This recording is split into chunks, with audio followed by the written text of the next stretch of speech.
اعوذ باللہ من الشیطان الرجیم بسم اللہ الرحمن الرحیم اللہم صلی علی محمد النبی الامی وعلی آلہ وسلم تسلیما۔ یہ میری خوش نصیبی ہے کہ اللہ عز و جل نے مجھے سیرت رسول سرکار صلی اللہ علیہ وآلہ وسلم پر لب کشائی کرنے کا موقع دیا۔ یہ بہت بڑی سعادت ہے میرے لیے۔ الحمدللہ پہلا لیکچر، پہلی ویڈیو جو ہے وہ اپلوڈ ہو چکی ہے نالج ود رحمانیز کے نام سے۔ تو آج دوسرا سبق، دوسرا لیسن، دوسرا ویڈیو ہم ریکارڈ کرنے جا رہے ہیں۔ اللہ تعالی ہماری اس کوشش کو، اس کاوش کو اپنے حضور قبول فرمائے۔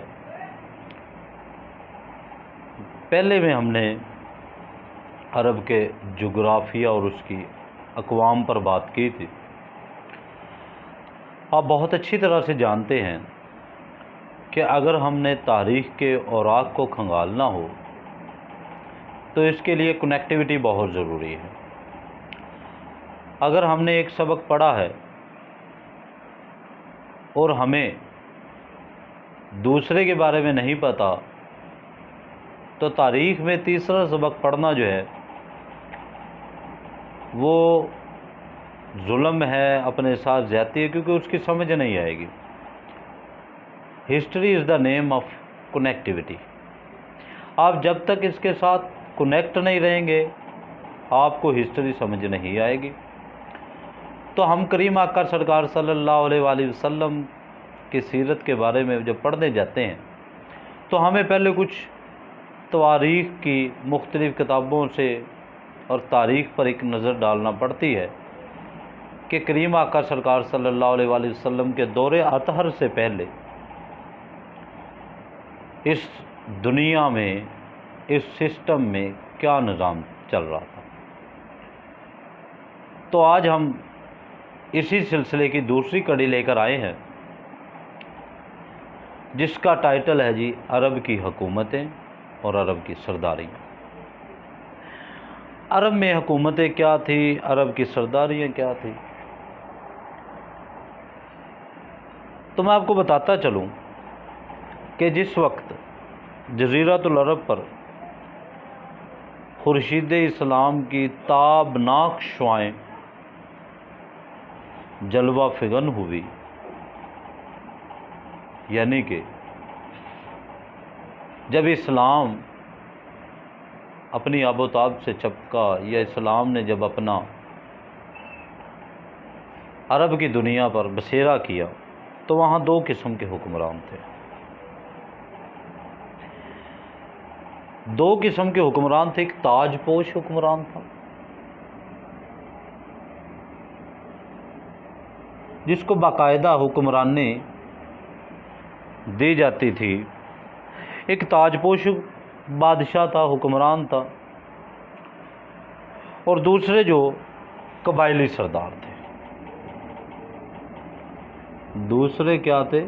قبائلی سردار تھے۔ تاج پوش بادشاہ اور قبائلی سردار تھے۔ حقیقت کیا تھی کہ جو تاج پوش بادشاہ تھے وہ مکمل طور پر آزاد اور خود مختار نہ تھے، جبکہ جو قبائلی سردار تھے ان کی جو اکثریت تھی ان کو مزید امتیاز بھی حاصل تھے، ان کو حکمرانوں والی بادشاہت بھی، تاج پوشی بھی حاصل تھی، خود مختار بھی تھے، آزاد بھی تھے۔ اگر ہم تاج پوش بادشاہوں کی یا حکمرانوں کی بات کریں تو ان کے اندر شاہان یمن، شاہان آل غسان، یمن کے بادشاہ تھے، آل غسان کے بادشاہ تھے، اور شاہان ہیرا جو کہ آج کل عراق کو بھی کہتے ہیں، عراق کو کہتے ہیں شاہان ہیرا۔ اب شاہان یمن کے بارے میں ہم دیکھتے ہیں پہلے، جو یمن کی بادشاہی تھی۔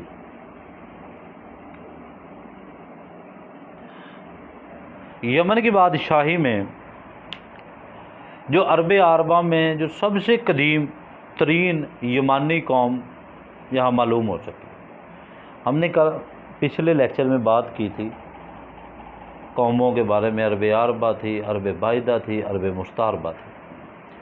تو اگر ہم بات کریں عرب عربہ کی، تو جو قدیم ترین یہاں یمانی معلوم ہو سکے ہیں، اگر یمن کی بادشاہی میں دیکھو تو یمانی یہاں سب سے پرانے سب سے ملتے ہیں جی، اور یہ قوم سبا تھی جی، یمانی ہی قوم میں سبا تھے جی، جن کا یہاں ملتا ہے جی۔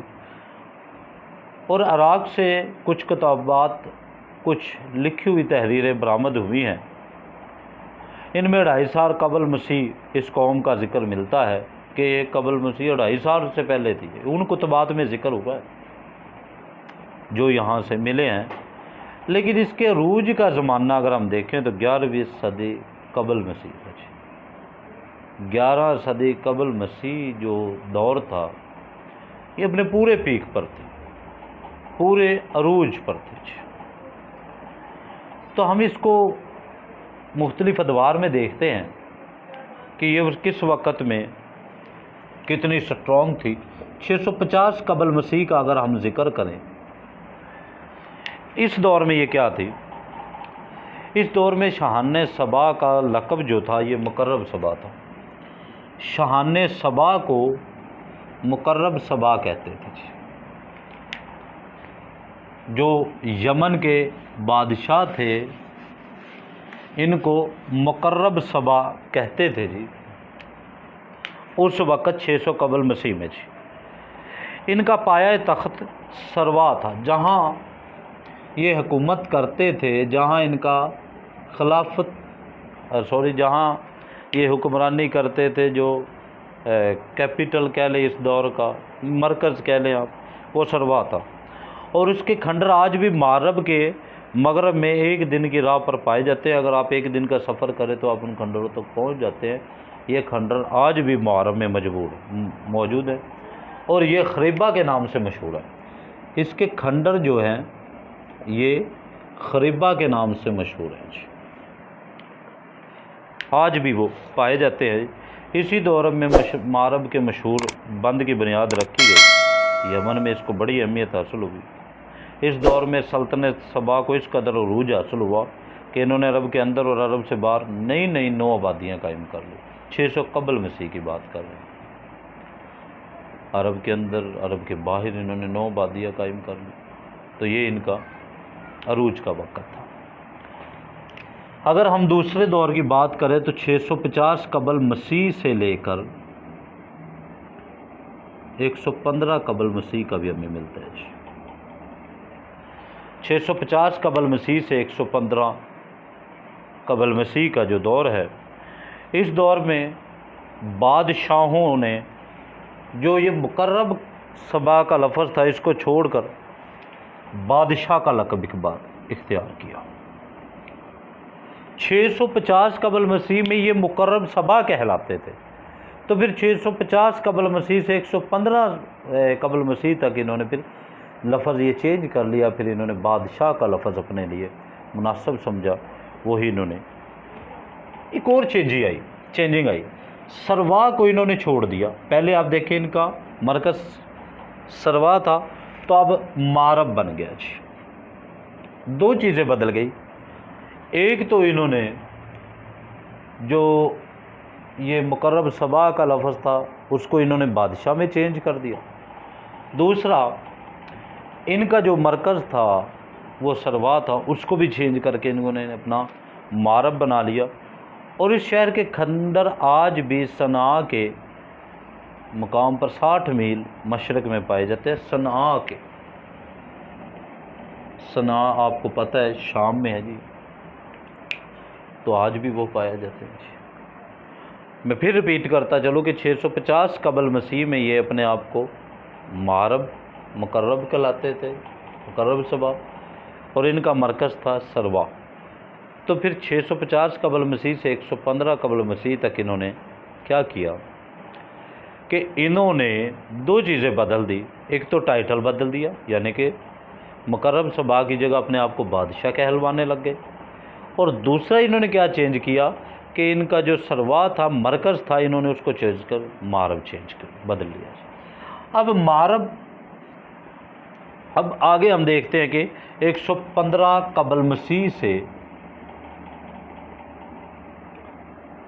300 ہجری تک، اگر ہم بات کریں کہ 300 عیسوی تک کا دور، سوری ہجری میں نے لکھ دیا، 300 عیسوی تک کا دور ہم دیکھتے ہیں جی، تو ہوا کیا کہ اس دور میں سبا کی جو مملکت پر قبیلہ حمیر کو غلبہ حاصل ہو گیا۔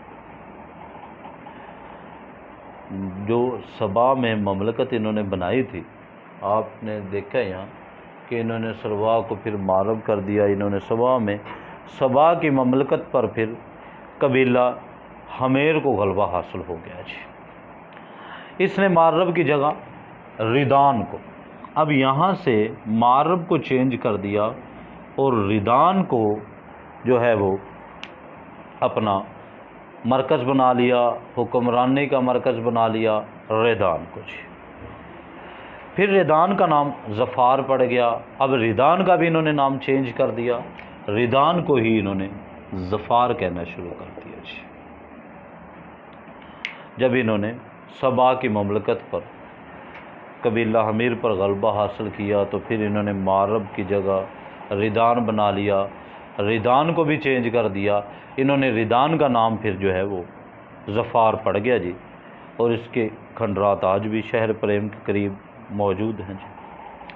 تو میں رپیٹ کرتا چلوں کہ پہلے ان کا سروا تھا، سروا کے بعد پھر یہ مارب پر آ گیا، مارب کی جگہ ریدان پر آ گیا، ریدان سے پھر یہ اس کا نیم چینج ہو کر ظفار پڑ گیا جی۔ اسی دور میں قوم سبا کو پھر زوال بھی ہوا، یہ 300 عیسوی میں اس کو زوال ہوا۔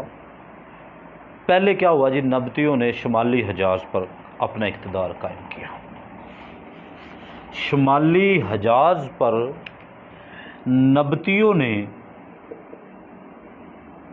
اپنا اقتدار قائم کر لیا، کیونکہ قوم سبا کو تو زوال آ گیا یہاں، تو اب نبطیوں نے شمالی حجاز پر اپنا اقتدار قائم کر لیا، سبا کو ان کو نئی آبادیوں سے بھی نکال دیا۔ جو انہوں نے نئی آبادی، ہم نے پیچھے پڑھا کہ 650 قبل مسیح کے جو ادوار میں عروج پر تھی، اسے نئی آبادیاں بنائی، تو اس کو نئی آبادیوں سے بھی نکال دیا۔ پھر کیا ہوا، رومیوں نے مصر اور شام پر قبضہ کر لیا۔ اب رومیوں نے مصر و شام پر قبضہ کر لیا جی،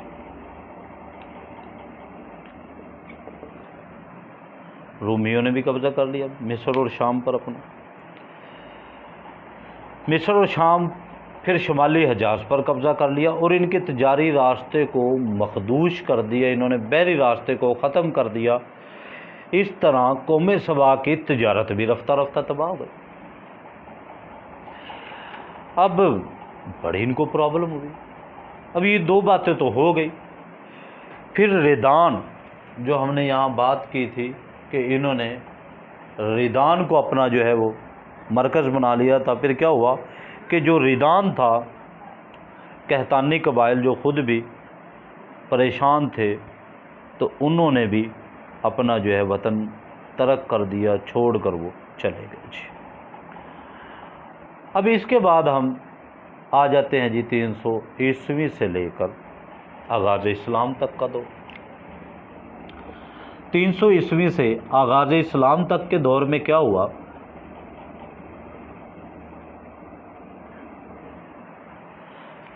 کہ اس دور میں یمن کے اندر مسلسل اضطراب تھا، بے چینی تھی، پریشانی تھی، انتشار تھا، انقلاب تھا، جنگیں ہوئی، بیرون قوموں نے مداخلت کی، بڑی ہی پریشانیاں تھی۔ رومیوں نے عدن پر فوجی تسلط قائم کر لیا 300 قبل کے بعد، یہاں بھی انہوں نے رومیوں نے اٹیک کیا، لیکن اس کے بعد بھی رومیوں نے عدن پر بھی قبضہ کر لیا، اپنا تسلط قائم کر لیا رومیوں نے اگین۔ اور جگہ پر رومی تکڑے ہو گئے، کھانا جنگی ہو گئی۔ اس طرح ہوا کیا کہ یمن کی آزادی بھی سلب ہو گئی، اور جب رومیوں نے عدن پر حملہ کیا تو ان کی مدد سے حبشیوں نے حمیر و ہمدان کی باہمی کشمکش کا فائدہ اٹھاتے ہوئے 340 عیسوی میں پہلی بار یمن پر قبضہ کر لیا جی۔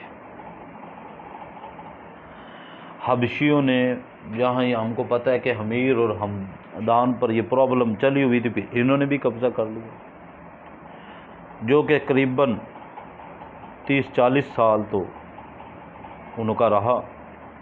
بالآخر 450 یا 451 میں جو ہے بند ٹوٹ گیا، ایک عظیم سیلاب آیا جس کا قرآن پاک میں بھی ذکر ہے، سورہ سبا میں، سیل اعظم کے نام سے۔ تو یہ بڑا زبردست حادثہ تھا، اس کے نتیجے میں بستیاں ویران ہو گئی، بہت سے قبائل ادھر ادھر چلے گئے۔ پھر 623 عیسوی میں ایک سنگین حادثہ پیش آیا۔ اب یہ بڑی انٹرسٹڈ بات ہے جی۔ 623 عیسوی میں 523 عیسوی میں 523 عیسوی میں ایک سنگین حادثہ پیش آیا۔ کیا ہوا؟ جو یمن کے بعد یہودی بادشاہ تھے زونو، اس نے نجران کے عیسائیوں پر ایک ہیبت ناک حملہ کر دیا۔ زونو نے نجران کے عیسائیوں پر ایک ہیبت ناک حملہ کر کے انہیں مجبور کیا عیسائیوں کو کہ عیسائی مذہب چھوڑ دیا، فورسفلی اس نے کہا۔ اور جب وہ اس پر آمادہ نہ ہوئے تھے، زونواس نے خندقیں کھدوا کر اس کا نام زونواس، تو زونواس نے خندقیں کھدوا کر ان کو بھڑکتی ہوئی آگ میں، الاؤں میں آگ جلائی گئی، اس میں جھونک دیا گیا، زندہ جلا دیا گیا۔ قرآن پاک نے سورۃ بروج میں اس واقعے کی طرف اشارہ کیا کہ قتل اصحاب الاخدود۔ تو اس واقعے کے نتیجہ یہ ہوا کہ عیسائی جو رومی بادشاہوں کی قیادت میں بلاد عرب کی فتوحات اور تسو پسندی کے لیے پہلے سے ہی چست و چابکدست تھی، انتقام لینے پر تل گئی اور حبشیوں کو یمن پر حملے کرنے کی ترغیب دیتے ہوئے نے بحری بیڑا مہیا کیا۔ اب انہوں نے کہا کہ حبشیوں کو دعوت دی، وہ انتقام لینا چاہتے تھے، اور حبشیوں کو کہا انہوں نے کہ یمن پر آپ حملہ کر دیں۔ حبشیوں نے رومیوں کی شہ پا کر، کیونکہ وہ اس کے ساتھ تھے، رومی تو ان کے ساتھ مل گئے، تو 625 میں اریات کی زیر قیادت 525 میں اریات کی قیادت میں رومیوں کی شہ پر حبشیوں نے 625 میں اریات کی زیر قیادت 70,000 فوج سے یمن پر دوبارہ قبضہ کر لیا جی حبشیوں نے۔ قبضہ کے بعد ابتدا تو شاہ حبش کے گورنر کی حیثیت سے اریات نے ہی حکمرانی کی، اریات کی قیادت میں یہ جنگ ہوئی تھی، تو انہوں نے قبضہ کر لیا یمن پر۔ پھر اریات کی گورنرشپ رہی، وہ شاہ حبش کے گورنر بن گئے۔ پھر اس کی فوج کے ایک ماتحت کمانڈر تھا ابراہ۔ اریات کا ایک فوج، یہ ابراہ جو تھا یہ فوج کا کمانڈر تھا، یہ فوج کمانڈر تھا ابراہ نے اریات کو قتل کر کے خود اقتدار پر قبضہ کر لیا اور شاہ حبش کو اپنے اس تصرف پر راضی کر لیا۔ یہاں یاد رہے یہ وہی ابراہ ہے جس نے خانہ کعبہ کو ڈھانے کی کوشش کی تھی۔ یہ ایک لشکر جرار کے علاوہ چند ہاتھیوں کی بھی فوج کشی کے ساتھ لایا، جس کی وجہ سے اس لشکر کو اصحاب فیل بھی کہا گیا، جس کا واقعہ سورہ فیل میں بھی آتا ہے، جو تباہی ہوئی سورہ فیل میں اس کو بتایا۔ اہل یمن نے حکومت فارس سے مدد بھی مانگی۔ حبشیوں کے خلاف پھر کیا ہوا